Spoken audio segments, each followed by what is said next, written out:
Let's set the scene.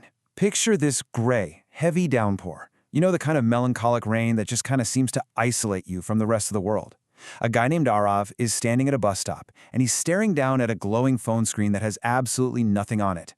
He sighs, looks up at the bus pulling in, and thinks to himself, I guess some stories are better left unfinished. It's literally the ultimate moment of resignation. But is the story really over?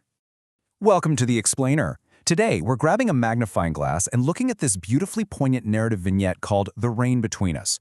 We're going to completely deconstruct this highly emotionally charged scene, really digging into the totally relatable mechanics of narrative tension, relationship psychology, and honestly, just the anatomy of a defining moment between two people.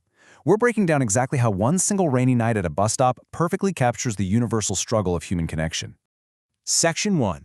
The stage of isolation. Okay, let's dive into this, because to figure out how this whole conflict resolves, we first have to understand the foundation it's built on. Notice how the physical environment perfectly mirrors Aarav's internal landscape. It's raining heavily, right? And that creates a literal curtain of isolation, cutting him off from the rest of the world. Plus, he's at a bus stop with a suitcase sitting right beside him, physically placing him in this state of transition. He literally has one foot out the door. But the absolute most important element here? His phone shows 0 messages. We're looking at a micro-narrative of profound, absolute isolation. It's that specific lack of messages, that hollow digital silence that fuels his devastating decision to take a final step toward the departing bus. So he murmurs this thought to himself. Everyone's going somewhere except me. It's such a masterful use of the setting to reflect his internal abandonment. He's watching the movement of the city all around him, but he feels entirely stuck in his own heartbreak, just frozen in time while the rest of the world spins on. He is entirely resigned to the fact that his relationship is over. He takes a step forward, and then the isolation completely shatters. Over the overwhelming sound of the rain, he hears this breathless, soaking wet voice call his name, Aarav.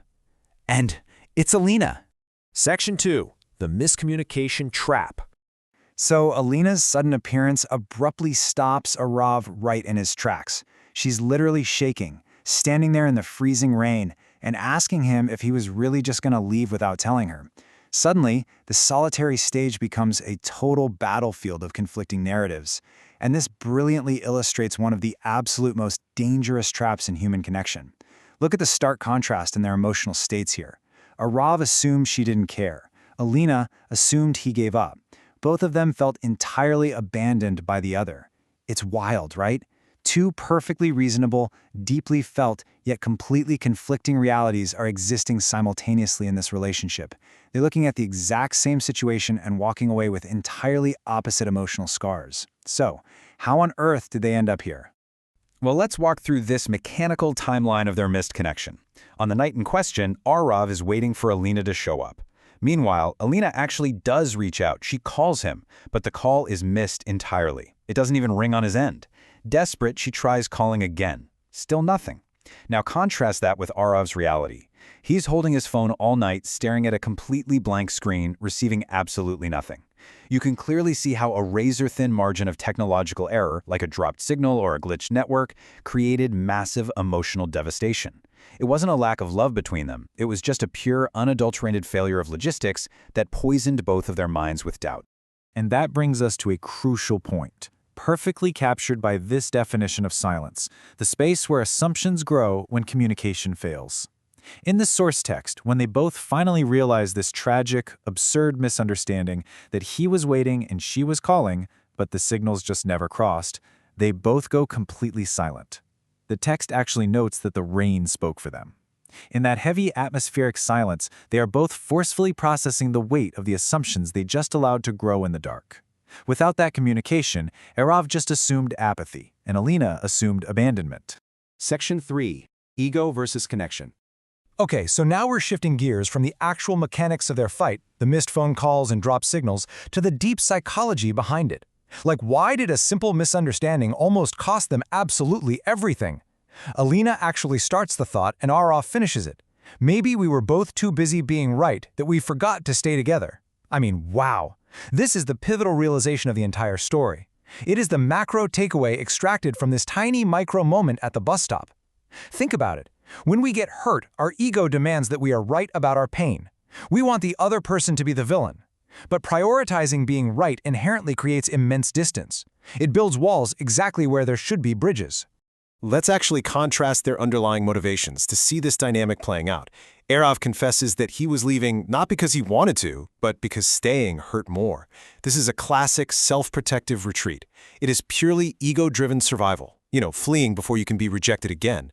Alina, on the other hand, she stepped out into the freezing rain. She came because she couldn't let their story end like this. Alina leans totally into desperate vulnerability. Her physical arrival directly challenges his ego-driven exit. She absolutely refuses to let pride write the final chapter of their lives. Section 4. Choosing honesty over perfection. Now we're going to examine exactly how vulnerability ultimately resolves the intense narrative tension we've been tracking.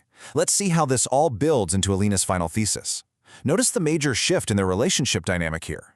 Step 1 was their past, holding on to these rigid expectations, waiting for the perfect text, the perfect call, the flawless interaction, which, as we saw, ultimately resulted in failure, missed signals, and intense isolation. Step 2 is Alina's incredible brave proposition.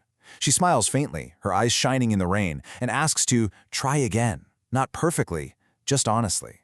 She completely abandons the fantasy of a frictionless relationship, and instead, she asks for raw, authentic connection, flaws and all.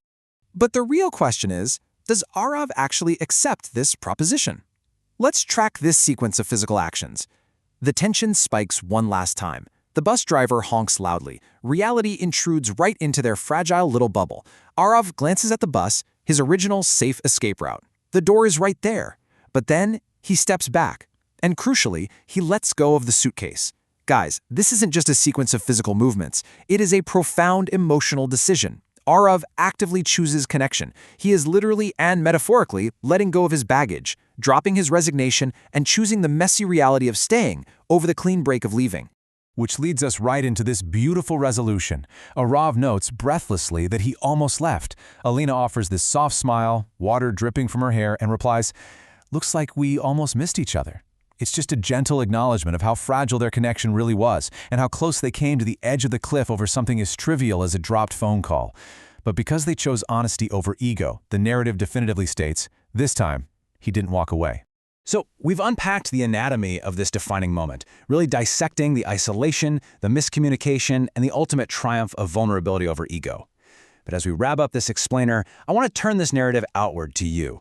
Are you letting a story remain unfinished just because you want to be right?